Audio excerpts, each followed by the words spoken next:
Late 20s and early 30s में जिनका hair loss होता है, वो तो mostly that is because of androgenetic alopecia. ठीक है, वो हुँ। तो जेनेटिक प्रीडिस्पोजिशन की वजह से उनका हेयर लॉस हो रहा होता है। जो आपका लेट 40s में या फिर 50s में जाके हेयर लॉस स्टार्ट होता है, that is because of ageing. Normally तो ख़वातीन में इतना ज़्यादा हम नहीं देखते एलोपेशिया या बाल का गिरना या शायद हमें फ़ील नहीं होता। तो ख़वातीन में किस हद तक ये कॉमन है और किस हद तक मतलब डेंजरस है, किस एज में शुरू होता है? इस तरह के कोई भी मेडिकेटेड शैम्पूज की तब जरूरत पड़ती है, अदरवाइज मैं तो बिल्कुल रेकमेंड नहीं करती कि आप खाम खा में मेडिकेटेड शैम्पूज आप यूज करें। सही आप है। नॉर्मल जो भी आपको सूट करता है आप उसी पे रहें।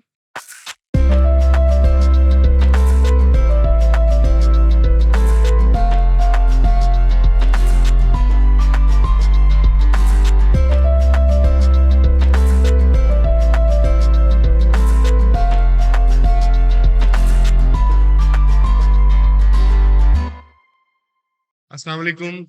हेल्थ एंड लाइफ पाकिस्तान की एक नई एपिसोड के साथ आपको खुशामदीद। सामीन, आज की जो एपिसोड है वो निहायत ही इंटरेस्टिंग होने वाली है क्योंकि आज हम जिस टॉपिक पे बात करने लगे हैं वो है हेयर लॉस। बाल जो है इंसान की शख्सियत में एक निहायत ही अहम किरदार अदा करते हैं।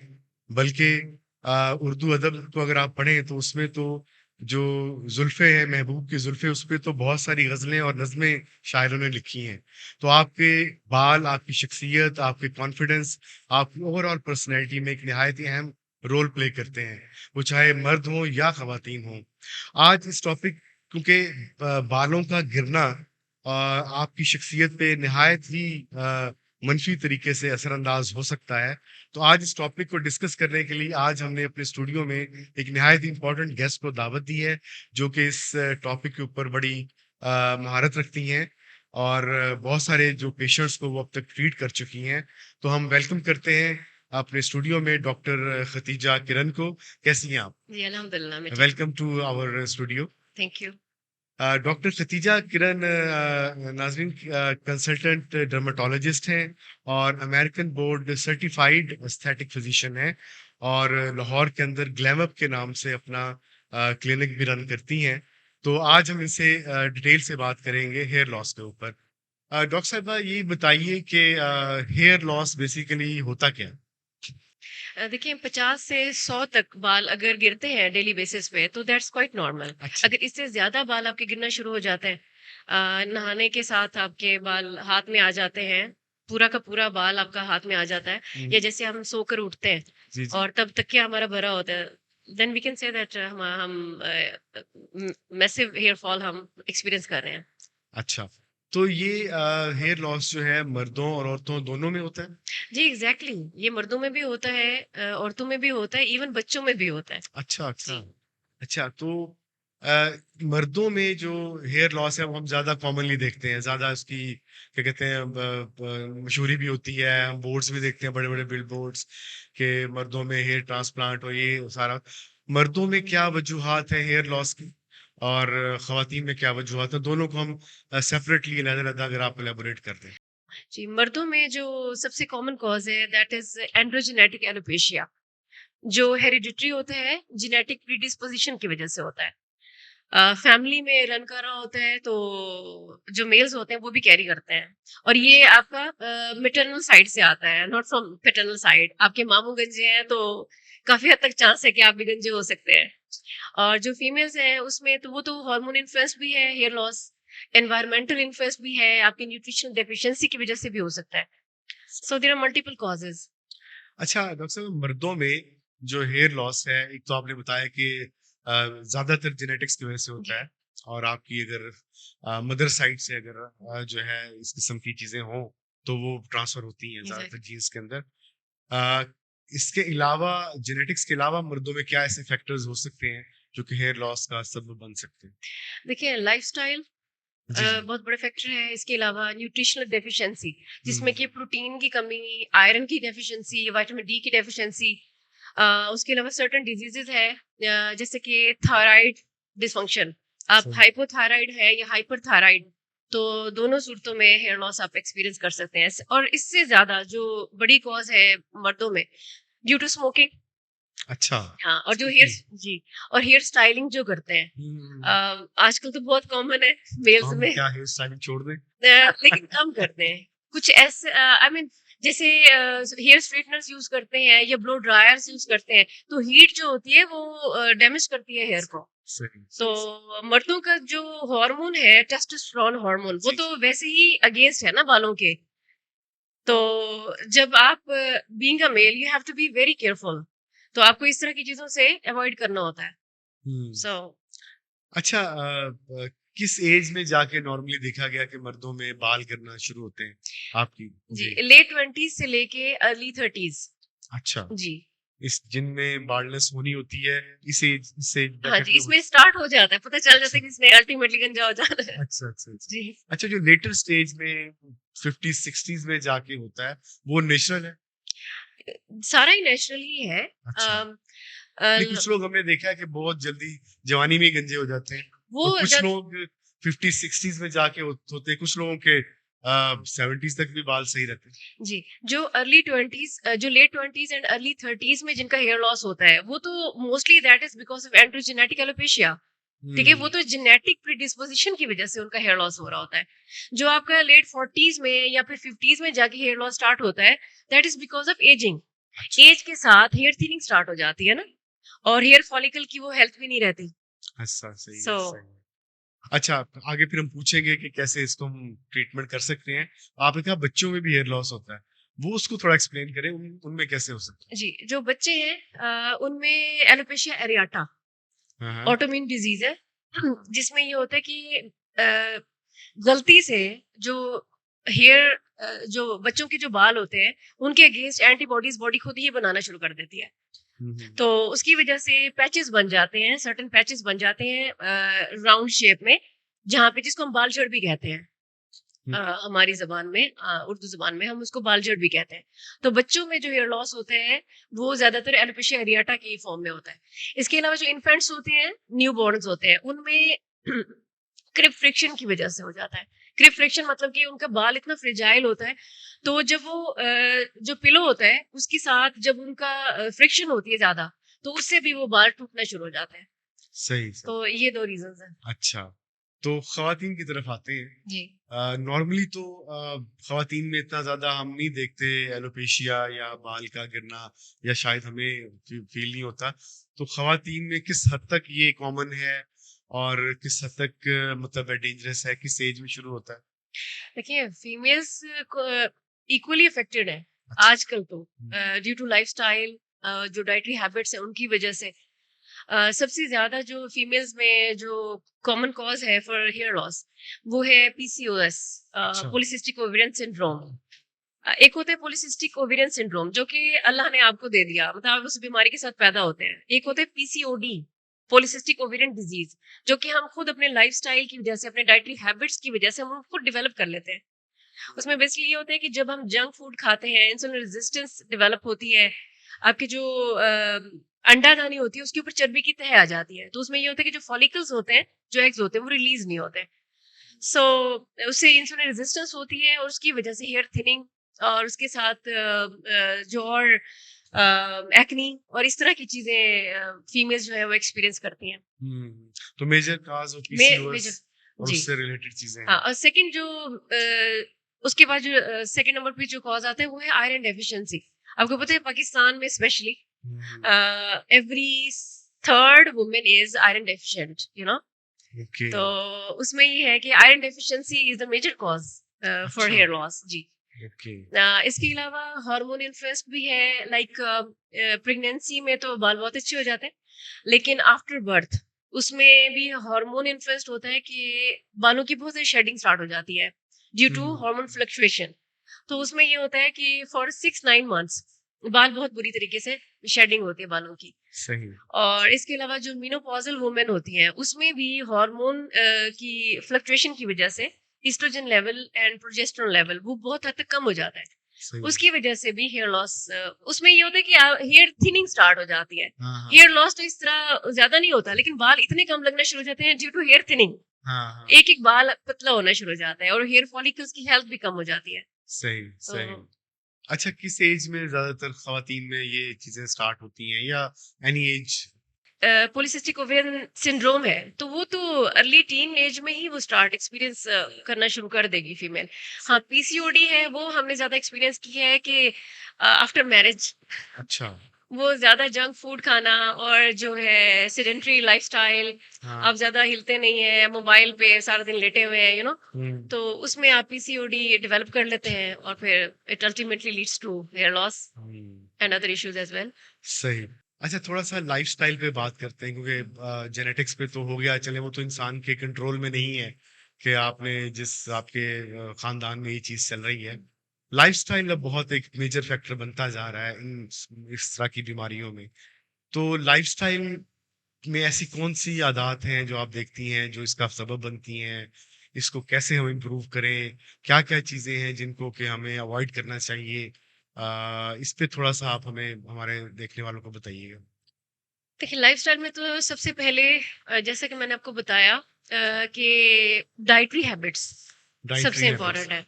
जी, हुँ। जंक फूड ज़्यादा कंजप्शन उसकी करना, कोल्ड ड्रिंक्स की कंजप्शन ज़्यादा होना और इसके अलावा अनहेल्दी फूड, हाँ, बर्गर, शवारमा चल रहे हैं, पिज़्ज़ाज़ चल रहे हैं, कोल्ड ड्रिंक्स। कंज़म्पशन नहीं हाँ है, जी। एक्सरसाइज़ नहीं है। एक्सरसाइज नहीं है, आपका लाइफ़स्टाइल, आपकी किसी तरह की कोई एक्सरसाइज, कोई फिजिकल एक्टिविटी ही नहीं है। उसके अलावा जो हम हेयर केयर करते हैं, हेयर केयर तो नहीं लेकिन हेयर हाँ। स्टाइलिंग हाँ, जो ये जो मैं पूछना चाह रहा था कि ये जो स्टाइलिंग करते हैं, हेयर जेल्स का इस्तेमाल है, स्प्रेज़ का इस्तेमाल है, ये किस हद तक सेफ़ है और किस हद तक इफ़ेक्ट करता है? हमें क्या इसके बारे में बताइएगा हमें?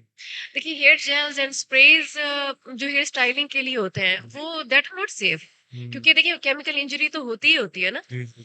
तो उसमें फीमेल्स को तो टू सम एक्सटेंट इतना बुरा असर नहीं करेगा, लेकिन मेल्स का आपको मैंने जैसे बताया कि उनका तो वैसे ही टेस्टोस्टेरोन उनका जो हार्मोन है वो वैसे दुश्मन है बालों का। हाँ। तो थोड़ा सा भी आप उसको हेयर स्टाइलिंग जेल ज्यादा यूज करना शुरू करेंगे, आप ब्लो ड्रायर ज्यादा यूज करना शुरू करेंगे, थर्मल इंजरी या किसी तरह की कोई केमिकल इंजरी होती है बालों को, तो वो तो फिर बाल आपके काबू में नहीं आएंगे ना।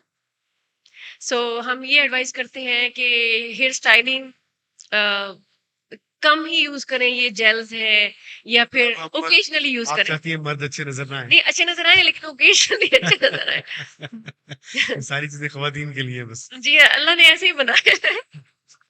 मेरे ख़्याल में वो उसको वॉश कर लेना चाहिए रादर देन कि कई दिनों आजकल अगर आप जेल लगाते हैं तो वॉश करके सोना चाहिए। जी, वॉश करना चाहिए, वॉश करके सोना चाहिए। दूसरी चीज़ ये कि हीट प्रोटेक्टिंग सीरम्स आजकल अवेलेबल हैं। अच्छा, वो टू सम एक्सटेंट थोड़ी-सी प्रोटेक्शन दे देते हैं। अच्छा, और अच्छा। सेकंड थिंग, अगर मॉइस्चराइज़ रखते हैं ना बालों को, जी, जी, लाइक जी। आप शावर लेने से 2 घंटे पहले अगर आप अच्छे से मसाज कर लेते हैं, ऑयलिंग कर लेते हैं, उसके बाद आप आफ्टर 2 आवर्स आप मतलब overnight, I am not saying कि आप ओवरनाइट ऑयलिंग करके रखें। हुँ, लेकिन आप नहाने से 2 घंटे पहले अगर आप अच्छा-सा मसाज कर लेते हैं सर का, तो और वो मॉइस्चराइज़ हो जाते हैं बाल ना, सही। तो उससे भी आपको काफ़ी हेल्प मिलती है। अच्छा, शैम्पूज़ जो हैं, हुँ। इनका किस हद तक रोल है? आपको पता है मार्केट में मुख्तलिफ शैम्पूज़ लोग डेली यूज़ करते हैं।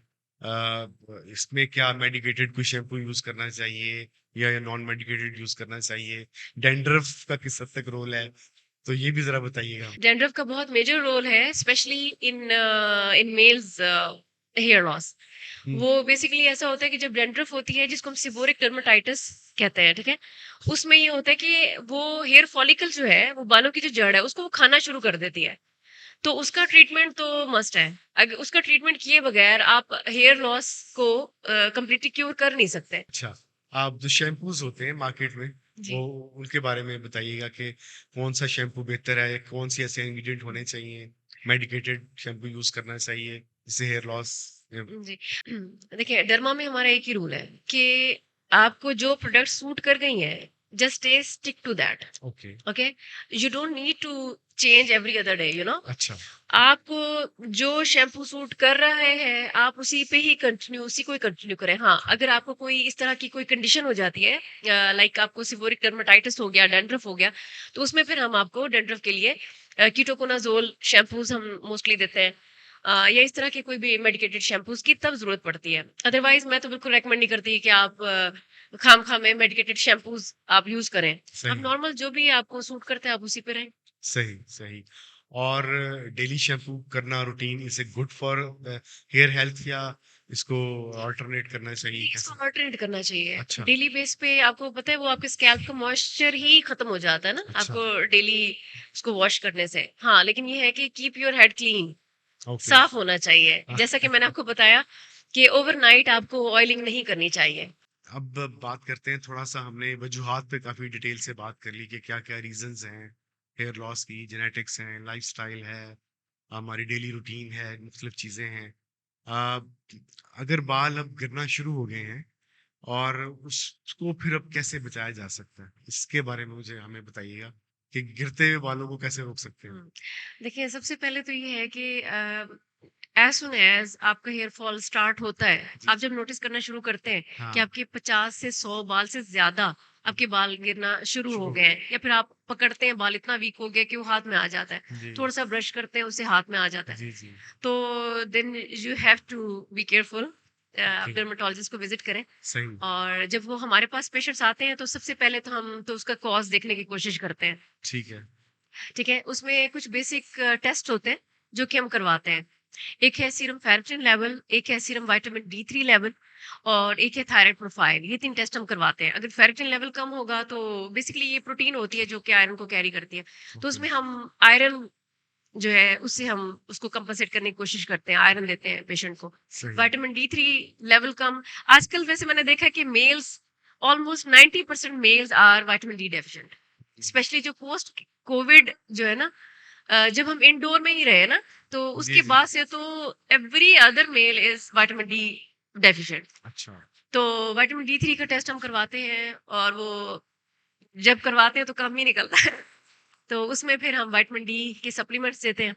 सही, थायराइड का अगर इश्यू हो तो उसमें ये है कि फिर हम थायराइड को ट्रीट करते हैं, एंडोक्रिनोलॉजिस्ट को हम रेफर कर सही, देते हैं। सही। अच्छा डॉक्टर साहिबा काफ़ी हमने बात कर ली हेयर लॉस की, उसकी वजूहात के ऊपर, चीज़ों के ऊपर। अब हम थोड़ा-सा बात करते हैं इसकी ट्रीटमेंट ऑप्शंस क्या अवेलेबल हैं? तो आपके नज़दीक मुझे बताइएगा मर्दों के लिए अगर उनमें हेयर लॉस हो रहा है और क्या-क्या ट्रीटमेंट ऑप्शंस हैं, ऐसी कौन-सी अद्वियात अवेलेबल हैं जिसको आप समझती हैं कि उनके देने से ये चीज़ें हल हो जाती हैं? सिर्फ़ दवाई लेने से भी क्या हेयर लॉस सही हो जाता है या बचा जा सकता है? या कुछ ऐसे कॉस्मेटिक प्रोसीजर्स हैं जो कि आप समझती हैं ज़्यादा बेहतर हैं? आप पहले मुझे अद्वियात के बारे में बताइए। जी। अच्छा, अगर हम मेल्स की बात करें, तो मेल्स में मैंने तो आज तक नहीं देखा कि उनको खाली हमने स्प्रेज़ या फिर कोई मेडिसिन्स दी हो हाँ, हाँ। और खाली उन्हीं से काम चल गया हो। अच्छा, they have to go through some procedure, है ना? प्रोसीजर हाँ। सही तो है। मेल्स तो जब मेरे पास तो मेरा तो ये एक्सपीरियंस है, मेरे पास तो जब भी कोई मेल पेशेंट आता है, मैं उसका टाइम वेस्ट नहीं करती। अच्छा। मेल्स के बाल बहुत प्रेशियस हैं। एक हुँ, बार वो आउट ऑफ कंट्रोल हो जाए, तो वो बाल फिर वापस आता नहीं है। वापस नहीं आता। फीमेल्स में हम थोड़ा-सा टाइम कर दे सकते सकते हैं। हैं। तो फीमेल्स में मोस्टली ये होता है कि मैं टेस्ट दे के उनको लैब्स करवा लेती हूँ और उसमें मैं आयरन उनको वैसे ही दे देती हूँ, साथ सही, में कोई मल्टीविटामिन्स, कोई हेयर स्प्रे। और सही। उसके बाद मैं उनको ये बता देती हूँ कि पीआरपी एक ऑप्शन है। हाँ, वो अगर आपका हेयर स्प्रे से या फिर जो टैबलेट्स हैं, जो विटामिन सप्लीमेंट्स हैं, उनसे आपका अगर मसला हल नहीं होता तो फिर देन कम फॉर पीआरपी। सही है। जो मेल्स होते हैं वो तो पहली बार में ही मैं उनका पीआरपी का सेशन कर देती अच्छा, हूँ। मतलब उनको दवाइयाँ नहीं असर करती। उनका दवाई मैंने तो नहीं टाइम देखा। ज़ाया करने वाली जी, बात है। ये बिल्कुल जो टाइम है। मार्केट में आ रहा होता है स्प्रेज़ और मेडिसिन्स, दवाइयाँ, एड्स चल रहे होते हैं, आप उन पे आपका बिलीव नहीं है ज़्यादा? नहीं, देखिए, डर्मा में ना हम हमेशा कॉम्बिनेशन के साथ चलते हैं। अच्छा, कोई सिंगल रेमेडी सही है, से क्योर नहीं हो सकता। सही है। Hair loss is a very big issue, you know. हाँ, एक बार आपका बाल चला जाए तो वो फिर मेल्स में तो वो स्कारिंग हो जाती है, उनके तो बाल फिर वापस आते ही नहीं है। मतलब ड्यू टू एनी रीज़न उनके बाल चले जाए तो वो फिर कहाँ वापस आते हैं। फीमेल्स में ये है कि उनको नेचर की तरफ से सपोर्ट है। फीमेल्स का हार्मोन खुद सपोर्ट करता है। तो फीमेल्स में ये होता है कि अगर बाल गिर भी जाए तो फिर उनके हार्मोन्स फिर दोबारा से बनाना शुरू आजकल कर देंगे। स्प्रेज़ हैं और सप्लीमेंट्स हैं या अद्वियात हैं, वो हेयर लॉस को बचने के लिए तो शायद थोड़ा हेल्प करते हों। एग्ज़ैक्टली, प्रिवेंशन के लिए तो हम प्रिवेंशन उसको, के लिए तो हाँ, कर क्योर सकते हैं। That's not cure. हाँ, लेकिन एक दफ़ा हेयर चला गया, हुँ, देन उनका रोल मेरे ख़्याल में बहुत कम है। है ही नहीं, हाँ, रोल है उसके ही बाद नहीं। फिर प्रोसीजर्स पे ही जाना फिर पड़ता है। प्रोसीजर्स पे जाना पड़ता है। नहीं, मैं आपको ये बता रही हूँ कि as soon as you experience hair loss, हम मेल्स में तो स्ट्रेट अवे पीआरपी तो मैं स्टार्ट कर देती हूँ। सही है। तब भी जब आपका हेयर लॉस स्टार्ट हो जाता है तो खाली जो मेडिसिन्स हैं अलोन वो हेल्प नहीं करती। हुँ, फीमेल्स में हेल्प करती हैं लेकिन मेल्स में हेल्प नहीं करती। बिल्कुल सही है। अच्छा, पीआरपी और हेयर ट्रांसप्लांट, ये 2 डिफरेंट चीज़ें हैं, ये क्या हैं? ज़रा हमारे सुनने वालों को हाँ, बताएँ। Lot of difference. अच्छा, हाँ, पीआरपी तो एक प्रोसीजर है जिसमें कि हम सिर्फ ऐसे समझे कि न्यूट्रिशन दे रहे हैं एट फॉलिकुलर लेवल, बालों की जड़ में हम उसकी खुराक डाल रहे हैं, तो पीआरपी तो एक माइनर प्रोसीजर है। अच्छा। वो हम हेयर फॉल जब आपका हो रहा होता है तो उसको कंट्रोल करने के लिए या फिर हेयर को स्ट्रेंथन करने के लिए या हेयर रीग्रोथ के लिए वो हम पीआरपी का प्रोसीजर करते हैं। हेयर ट्रांसप्लांट तो एक टोटली डिफरेंट प्रोसीजर है। उसमें हेयर ट्रांसप्लांट आपके बालों को, हेयर लॉस को क्योर नहीं करता, ना ही वो आपके बालों को स्ट्रेंथन करेगा, ना ही आपके हेयर फॉलिकल्स, बालों की जड़ों को मजबूत करेगा, कुछ भी नहीं करेगा। उसमें सिंपल ये होता है कि हम पीछे के जो बाल होते हैं, डोनर एरिया हम इसको बोलते हैं, पीछे से बाल उठाते हैं, पूरा बालों की जड़ का पूरा यूनिट लेते हैं, उसको उठा के जो आगे का बॉल्ड एरिया होता है हम वहां पे इम्प्लांट कर देते हैं। तो हेयर ट्रांसप्लांट ने क्या करना है कि वहां से उठा के बाल आगे को उगा देना है, वही वाला जो बाल है वही आपका उगेगा, लेकिन वो आपकी स्कैल्प हेल्थ पे उसका कोई फायदा नहीं है। और वो कुछ नहीं करता आपकी हेयर लॉस के लिए, तो you need other procedures like PRP या फिर और प्रोसीजर्स भी हैं। अच्छा, मतलब जी। स्टिल अगर आप हेयर ट्रांसप्लांट भी करवा लें, स्टिल आपको पीआरपी और दूसरी हाँ, चीज़ों की अगर हेयर लॉस हो रहा है तो। नरिशमेंट के लिए फिर भी ज़रूरत रहती है। जी, जी, बिल्कुल, क्योंकि वो अच्छा, आपके बालों की हेल्थ के लिए उसका उसका कोई लेना-देना नहीं है हेयर अच्छा, अच्छा, ट्रांसप्लांट का। अच्छा, वो अच्छा। सिर्फ़ आपके बालों को नए बाल उगा देता क्योंकि है। आम तौर पे लोग समझते हैं एक दफ़ा वो लगवा लिए बस, वो बाल चलते रहेंगे। नहीं, अच्छा, अब मैं आपको उसमें बताती हूँ। जो हम हेयर ट्रांसप्लांट करते हैं ना, उसमें डोनर एरिया हम पीछे का एरिया लेते हैं। जी, जो जी। पीछे का एरिया ना जो मेल्स में, वो हार्मोन इन्फ्लुएंस्ड भी नहीं होता, एनवायरमेंटल इन्फ्लुएंस भी नहीं होता, लाइक वो गिरता ही नहीं है। उसमें टेंडेंसी ही नहीं है कि वो बाल गिरे। तो ये बाल जब हम उठा के आगे को लगाते हैं, तो ये बाल तो नहीं गिरेगा। लेकिन जो आगे वाला बाल है, उसमें टेंडेंसी है हेयर फॉल की। हुँ, तो जो हमने ट्रांसप्लांट करके लगाया बाल, वो तो नहीं गिरेगा। लेकिन जो एग्जिस्टिंग हेयर है, वो तो गिरेगा ना। हाँ, वो तो हार्मोन इन्फ्लुएंस्ड भी है, वो एनवायरमेंटल इन्फ्लुएंस भी है, न्यूट्रिशनल डेफिशिएंसी से भी उसको उतरेगा। बचाने के लिए हाँ जी, वो बाकी वी नीड चीज़ें। Other procedures. ओके, उससे हम नहीं ओके। बच सकते। अच्छा, ये जो ख़वातीन के अंदर भी हेयर ट्रांसप्लांट वग़ैरह होता है या मोस्टली मर्दों के ही हम तो एड्स देखते हैं ज़्यादा? जी, फीमेल्स में भी हम करते हैं। अच्छा, लेकिन फीमेल्स में इतना सक्सेसफुल नहीं है। वो इस वजह से कि मेल्स में, जैसा कि मैंने आपको बताया, कि जो पीछे का बाल है, वो कभी गिरता नहीं है, सही उसकी है। उसमें टेंडेंसी नहीं है। फीमेल्स के सारे बालों में ही एक ही तरह की टेंडेंसी है। अच्छा, अच्छा। हाँ, तो वो हम पीछे से उठा के लगा भी लें, वो भी गिर सकते हैं। सही, सही, सही, सही। तो इस तरह से। अच्छा, ये अक्सर कीमोथेरेपी वग़ैरह के बाद, कैंसर की ट्रीटमेंट के बाद बाल गिर जाते हैं, मेल्स हों या फीमेल्स हों। वो बाल दोबारा से खुद ब खुद रीजनरेट हो जाते हैं या उसके लिए भी लोग फिर कोई प्रोसीजर्स करवाते हैं? नहीं, वो खुद ब खुद नेचुरली ही वो रीग्रो हो अच्छा, जाते हैं बाल। अच्छा। जी, उसके लिए ज़रूरत नहीं पड़ती। अच्छा, अच्छा, अच्छा। हुँ। ऐसी बीमारियाँ कौन-कौन सी हैं जिसमें बिल्कुल बाल गिर जाते हैं या जिनका मतलब ज़्यादा है, ऐसी मेजर बीमारियाँ कौन-सी हैं? देखिए, थायराइड डिसऑर्डर, अच्छा। उसमें बाल गिर जाते हैं। फीमेल्स में पॉलिसिस्टिक ओवेरियन जी, डिजीज, जी। आपने शायद देखा नहीं होगा, लेकिन फीमेल्स ऑलमोस्ट बॉल्ड हो जाती हैं। अच्छा। उसमें भी बिल्कुल जैसे हम कहते हैं एंड्रोजेनेटिक एलोपेशिया होते हैं ना, जी, जी, मेल जी। पैटर्न भी होता है, फीमेल पैटर्न भी होता है। अच्छा, उसमें अच्छा। भी ये होता है कि आपकी हेयर लाइन रिसीड करना शुरू हो जाती है हुँ, पीछे को, और हुँ, क्राउन का एरिया में थिनिंग स्टार्ट हो जाती है। तो हुँ, ये है। और उसके अलावा सिबोरिक डर्मेटाइटिस से भी, हुँ, जैसा कि मैंने आपको बताया, कि हेयर फॉलिकल को वो खाना शुरू कर देता है। जब हेयर फॉलिकल डैमेज हो जाते हैं कंप्लीटली, तो वहाँ स्कारिंग हो जाती है। स्कारिंग का मतलब ये है कि फिर वहां से बाल फिर नहीं उगेगा। हुँ। तो ये कुछ कंडीशंस हैं। इसके अलावा जो ऑटोइम्यून डिजीजेस, एलोपेशिया एरियाटा, वो वो भी बालों को काफी हद तक डैमेज करती है। बिल्कुल सही है। हम्म। अच्छा डॉक्टर साहब, आपने काफ़ी सारी चीज़ों का ज़िक्र किया ट्रीटमेंट ऑप्शंस पे। अ, ऐसा कोई सप्लीमेंट है जो आप देखती हैं कि लेना चाहिए मर्दों को और ख़वातीन को, जो हेल्प करते हैं? कौन से ऐसे सप्लीमेंट्स हैं या इंग्रीडिएंट्स हैं जो कि डेली बेस पे आप लेने चाहिए, जो हेल्प करते हैं बालों को ग्रे ना ताकि या उनकी हेल्थ के लिए? जी, अच्छा, बेसिकली जो बालों की हेल्थ के लिए जरूरी है वो जिंक है और अच्छा, बायोटिन है। अच्छा। तो जिंक तो हम किसी को भी दे देते हैं, हुँ, लेकिन जो बायोटिन है उसमें we have to be very careful. अगर किसी की एक्नी प्रोन स्किन है, तो हुँ, उसमें वो एक्नी को ट्रिगर कर देती है। सही है। तो बायोटिन एंड जो जिंक है, इसके जो भी कॉम्बिनेशन में जो भी सप्लीमेंट्स हैं वो हम देते हैं अच्छा, उसमें। अच्छा, जी। सही है। अच्छा, हेयर लॉस काफ़ी ज़्यादा आपको पता है दुनिया में स्टडी की जाने वाली एक डिज़ीज़ है, बहुत सारा काम इस पे हो रहा है, बहुत सारी कंपनीज़ हैं, लैब्स हैं। तो आपकी एक्सपीरियंस में आप माशाल्लाह बड़ी इंटरनेशनल कॉन्फ्रेंसेस भी अटेंड करती रहती हैं। इस वक़्त क्या नए प्रोसीजर्स जो है वो मार्केट में आ रहे हैं, नई चीज़ें क्या आ रही हैं इस बीमारी को ट्रीट करने के लिए? देखिए, अभी फ़िलहाल तो जो नई चीज़ है वो एक्सोसोम्स हैं। अच्छा, जी, एक्सोसोम्स बेसिकली स्टेम सेल्स होते हैं जो लैब मैन्युफैक्चर्ड है। अच्छा। तो लैब से बनकर आते हैं। हुँ, हुँ, ये हुँ। स्टेम सेल्स होते हैं और इसके साथ इसमें ग्रोथ फैक्टर्स भी डाले होते हैं। वो हेल्प करते हैं हेयर रीग्रोथ को। मैंने खुद एक्सपीरियंस किया है कि फीमेल पेशेंट्स में तो ऑलमोस्ट 90% हेयर रीग्रो हो जाता है हुँ, और जो मेल्स में है उसमें भी ऑलमोस्ट 40-50% तक हेयर रीग्रोथ हो जाती है। हुँ। तो ये एक अच्छा सही है, एक्सोसोम्स अच्छा एक प्रोसीजर है। बिल्कुल सही है। अच्छा ये जो जितनी भी ट्रीटमेंट्स आपने बताई हैं, ये आम आदमी की पहुँच में हैं? जी, पीआरपी तो देखिए हर किसी ने अपने मार्केट रेट्स डिफरेंट है। अच्छा, तो अच्छा मैं तो ऐसा करती हूँ कि I keep it pocket friendly. मैं अच्छा, बहुत इकोनॉमिकल रखा होता है। सही सो है। दैट क्योंकि आप देखिए जो पीआरपी है वी कैन नॉट से कि कितने सेशंस पेशेंट को रिक्वायर्ड होंगे। सही है, तो हो सकते हैं 6 सेशंस हो सकते हैं 8 सेशंस। अगर सही आप 10 टू 15,000 तक की इसकी कॉस्ट जो कि नॉर्मली अक्सर डॉक्टर्स ने रखी होती है। बिल्कुल 10 टू सही। 15,000 पर सेशन अगर आप उसको कॉस्ट करते हैं तो why patient will go for PRP.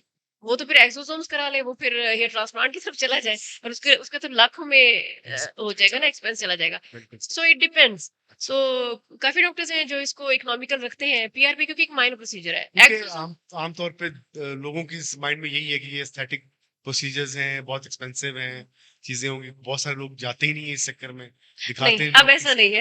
अच्छा, पर्सनल प्रोफाइल इतना इतना इम्पोर्टेंट हो चुका हुआ है हाँ, कि चाहे मेल्स हैं चाहे फीमेल्स, हाँ। वो अपनी लुक्स को लेके ना हाँ, अब तो खैर बहुत चीज़ें काफ़ी अब काफी चेंज हो चेंज हो गई हैं। चुकी हैं। तो हाँ, लोग people love to spend on on themselves. पहले हम तो अक्सर अंकल्स देखते थे जिनके बाल नहीं होते हाँ थे, एग्जैक्टली ऐसे अब था। तो अब कम देखते हैं। हाँ, अब नहीं, अब क्योंकि वही अवेयरनेस आ गई है ना। हाँ, तो जैसे ही as soon as they start experiencing hair loss, वो आ जाते हैं। पीआरपी काफी हद तक रोक देती है हेयर लॉस को। हेयर फॉल कंट्रोल हो जाता है। फिर जब बहुत ज्यादा थिनिंग होना शुरू हो जाती है हम एक्सोसोम्स पर डाल देते हैं। तो बॉल्डनेस वाला अब वो वाला काम रह नहीं गया। बिल्कुल सही है, तो लोग बिल्कुल स्पेंड करते हैं। बिल्कुल सही है। यानी कि एक अब आम आदमी जो है इसको अफ़ोर्ड कर सकता है प्रोसीजर्स को। बिल्कुल अफोर्ड कर सकता है। बिल्कुल सही है। अच्छा आप डॉक्टर साहब हम अपने आज की डिस्कशन को अब क्लोज़ करते हैं।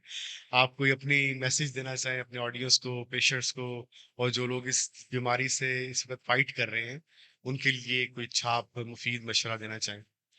देखिए मैं तो ये एडवाइस करूंगी अपने ऑडियंस को कि स्ट्रेस पार्ट ऑफ लाइफ है, लेकिन उसको अपने ऊपर इतना तारी स्ट्रेस ना भी करें। एक बहुत बड़ा कॉज़ है आई थिंक जी लास्ट एग्जैक्टली में। ऐसे ही है। वो हर हर बीमारी की जड़ स्ट्रेस ही तो है। हाँ, it's a part of lifestyle जो आजकल हमारा जी हो जी गया है। एग्जैक्टली ऐसे ही है।